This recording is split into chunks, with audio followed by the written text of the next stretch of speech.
اسلام اور ایمان یہ دو قرآن مجید کی مستقل اصطلاحات ہیں. ان کا اپنا ایک جداگانہ مفہوم ہے، ان کا اپنا ایک جداگانہ اس کی اہمیت بھی ہے. ویسے عام طور پر ہم لوگ اسلام اور ایمان کو ہم معنی کے طور پر یا مترادفات کے طور پر استعمال کر لیتے ہیں. ویسے کر سکتے ہیں، لیکن ان کا اپنا ایک جداگانہ مفہوم بھی ہے، ان کا اپنا ایک جداگانہ اس کی اہمیت ہے. اس کو سمجھنے کے لیے قرآن مجید کی ایک صورت ہے، سورۃ الحجرات. یہ سورہ نمبر 49 ہے اور اس کی دو آیتیں نہایت اہم ہیں، آیت نمبر 14، آیت نمبر 15. اس موضوع پر یہ قرآن مجید کی بہترین بلکہ جامع ترین مقام ہے. آیت نمبر 14 میں اللہ تعالیٰ شروع میں اسلام کا ذکر کر رہا ہے کہ اسلام کسے کہتے ہیں اور اسلام کی اہمیت کیا ہے.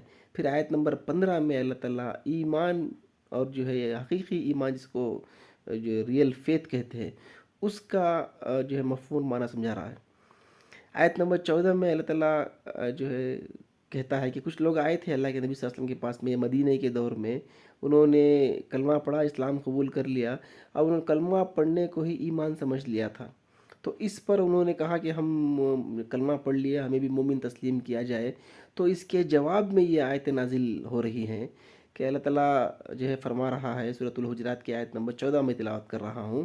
اس میں اللہ تعالیٰ نے فرمایا کہ قالت الاعراب آمنا. کہ ایک لفظ پر غور کیجئے کہ ایک لفظ جو ہے بہت اہم ہے. اس میں یہ بدو لوگ کہتے ہیں، قالت الاعراب آمنا. یہ بدو لوگ، وہ جو کچھ آئے تھے، جو بھی بیڈوینس جو اس وقت کے تھے، وہ لوگ وہ آئے اور آ کر جو ہے اسلام قبول کر لیا. قالت الاعراب آمنا، یہ بدو لوگ کہتے ہیں کہ ہم ایمان لے آئے. آمنا، ایمان سے بات شروع ہوئی. قل لم تؤمنوا، اے نبی آپ ان سے کہیے، آپ ان سے عرض کیجئے، جواب دیجئے کہ تم ہرگز ایمان نہیں لائے. یہ لم تؤمنوا ہے، یہ لم آتا ہے جو ہے نفی، اور نفی میں نفی مطلق کے لیے. ما امنتم کا مفہوم کچھ اور ہے، تم ایمان نہیں لائے. لیکن لم تؤمنوا، تم ہرگز ایمان نہیں لائے. لم آئے گا عربی میں ہرگز کے لیے، تم ہرگز ایمان نہیں لائے.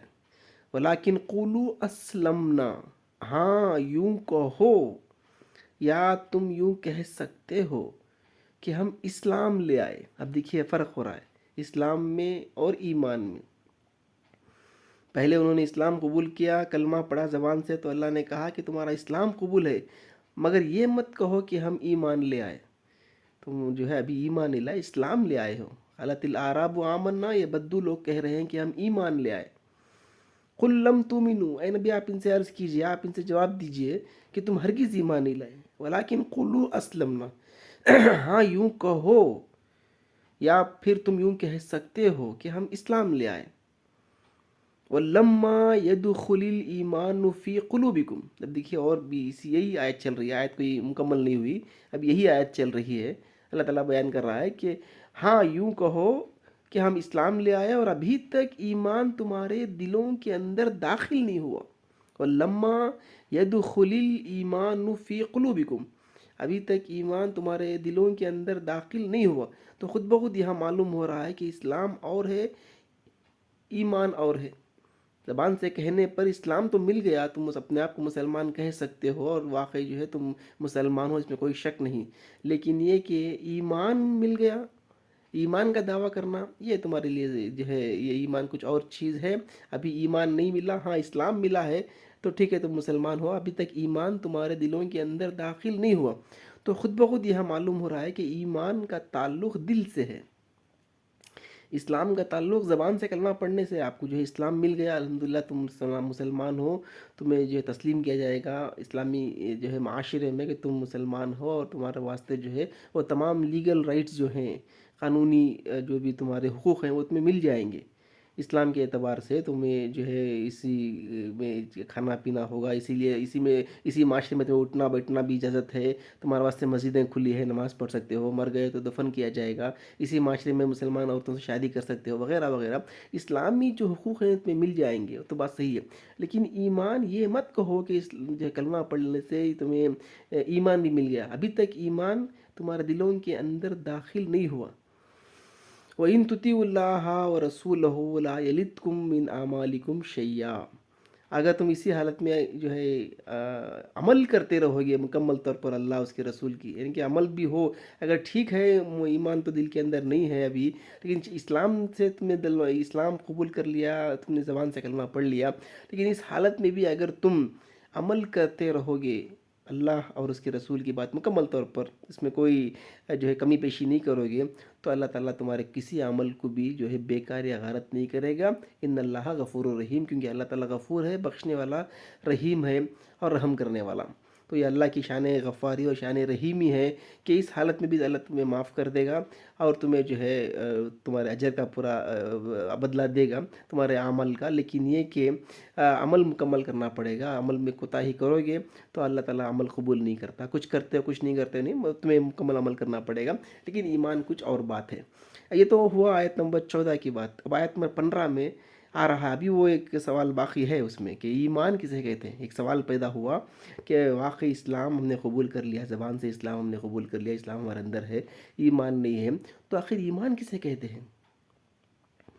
ایک سوال پیدا ہوتا ہے کہ اصل اس ایمان کسے کہتے ہیں، ایمان کا مفہوم کیا ہے، ایمان حاصل کرنے کے لیے ہمیں کیا کرنا چاہیے، کیا کریں گے تو ہمیں اسلام تو مل گیا، ایمان بھی ملنے کے لیے ہمیں کیا کرنا چاہیے؟ تو اس سوال کا جواب جو ہے اگلی آیت میں آ رہا ہے، آیت نمبر 15 میں بہت ہی جو ہے بہترین مقام ہے قرآن مجید کا جو ہے ایمان کے موضوع پر۔ آپ اس کو جو ہے نوٹ کیجیے ایک لفظ پر اور کوشش کیجیے کہ اپنے اندر جھانکنے کی کہ واقعی ہمارے اندر بھی یہ چیزیں ہیں کہ نہیں ہیں۔ آیت نمبر 15 میں اللہ تعالیٰ جو ہے اس کا جواب دے رہا ہے کہ انما المؤمنون الذین آمنوا باللہ ورسولہ ثم لم یرتابوا۔ یہ انما آتا ہے کلمہ حصر کے لیے، کلمہ حصر کہتے ہیں عربی میں صرف وہ لوگ، صرف وہی لوگ ہیں، انما المؤمنون، مومن تو صرف وہ لوگ ہیں جو انما المؤمنون الذین آمنوا باللہ ورسولہ ثم لم یرتابوا، مومن تو صرف وہ لوگ ہیں جو اللہ کو مانے اور اس کے رسول کو مانے، پھر ہرگز شک میں نہیں ہے، کوئی ان کے اندر رتی برابر بھی شک اور شبہ اور ان کے دلوں میں کوئی کانٹے چبھے نہیں ہوئے شک کے، انہیں یقین آ چکا ہے اللہ پر، رسول پر، اور انہیں جو ہے جس طریقے سے دنیا پر یقین ہے، دنیا کو مانتے ہیں، دنیا پر جو ہے ہمیں دل ٹھکا ہے، اس سے کہیں بڑھ کر آخرت پر دل ٹھک چکا ہے، ایمان کے اوپر ان کا دل جو ہے ٹھک چکا ہے۔ یہ لوگ یہ یقیناً انما المؤمنون الذین آمنوا باللہ ورسولہ ثم لم یرتابوا، یقیناً ایمان والے صرف وہ لوگ ہیں جو اللہ کو مانے، اس کے رسول کو مانے، پھر ہرگز ان کے دلوں میں رتی شک نہیں ہے، تھوڑا بھی جو شک ہے وہ نہیں ہے آخرت کے بارے میں، دین کے بارے میں، ایمان کے بارے میں، قرآن کے بارے میں اور یہ ایمانیات کے بارے میں۔ وَجَاهَدُوا بِأَمْوَالِهِمْ وَأَنفُسِهِمْ فِي سَبِيلِ اللَّهِ۔ اب ظاہر بات ہے یقین آ گیا اللہ پر، رسول پر، آخرت پر، تمام غیب کی چیزوں پر اور تمام جو ہے وحی پر، تو ظاہر بات ہے وحی کی باتیں، قرآن کی باتیں، اللہ کی باتیں، رسول کی باتوں پر جو ہے وہ عمل کریں گے، کوشش کریں گے کہ آگے سے آگے بڑھنے کے واسطے۔ تو جہاد اسی کا تو نام ہے، محنت کرو، کوشش کرو اللہ کے دین کے واسطے، اللہ کو راضی کرنے کے واسطے، اللہ کے رسول صلی اللہ علیہ وسلم کی سنت میں عمل کرنے کے واسطے، تو وہی جو ہے مجاہدہ ہے، وہی جہاد ہے، اور وہ اللہ کے راستے میں جو ہے جہاد کرتے ہیں اپنی جانوں سے، اپنی مالوں سے۔ اولئک هم الصادقون، یہی لوگ سچے ہیں۔ سچے کس چیز میں؟ سچے دعوی ایمان میں، جو بات چل رہی تھی ابھی ایمان کے موضوع پر۔ تو اگر یہ لوگ جو ہے جو یقین بھی ہے ان کو آخرت کا، دین کا اور جو ہے قرآن حدیث کا، اور پھر وہ عمل بھی کرتے ہیں، تو یہ لوگ اگر کہیں گے کہ ہم مومن ہیں تو یہ ان کا دعویٰ صحیح ہے۔ باقی صرف کلمہ پڑھ لینے سے یہ دعوی ایمان تمہارا جو ہے مکمل نہیں ہوتا۔ دعوی ایمان مکمل کرنے کے لیے، ایمان حاصل کرنے کے لیے، مومن بننے کے لیے تمہارے لیے یہ شرط جو ہے نہایت ضروری ہے کہ تم یقین پیدا کرو نمبر 1 اللہ پر، اور پھر اللہ کے راستے میں کوشش اور محنت اور جو ہے اس کے واسطے جدوجہد، اسی کا نام مجاہدہ ہے۔ یہ کرو گے تو یہی حقیقی ایمان ہے، اور یہی جو ہے ایسے کہتے ہیں ایکچوئل فیتھ، حقیقی ایمان جس کو ہم ایمان کہتے ہیں، یہی اصل ایمان ہے۔ باقی وہ جو ہم ایمان سمجھ رہے ہیں وہ اسلام ہے، ایمان نہیں۔ تو اولئک هم الصادقون، آخر میں پھر وہی ہے کہ یہی لوگ سچے ہیں، یہی دعوی ایمان میں سچے ہیں۔ تو اللہ سے دعا ہے کہ اللہ تعالی ہمارے اندر بھی وہ حقیقی اور جو ہے باطنی اور یقین والا ایمان عطا کرے، اور جو ہے اللہ کے راستے میں کوشش اور محنت کرنے کی توفیق عطا فرمائے۔ آمین یا رب العالمین۔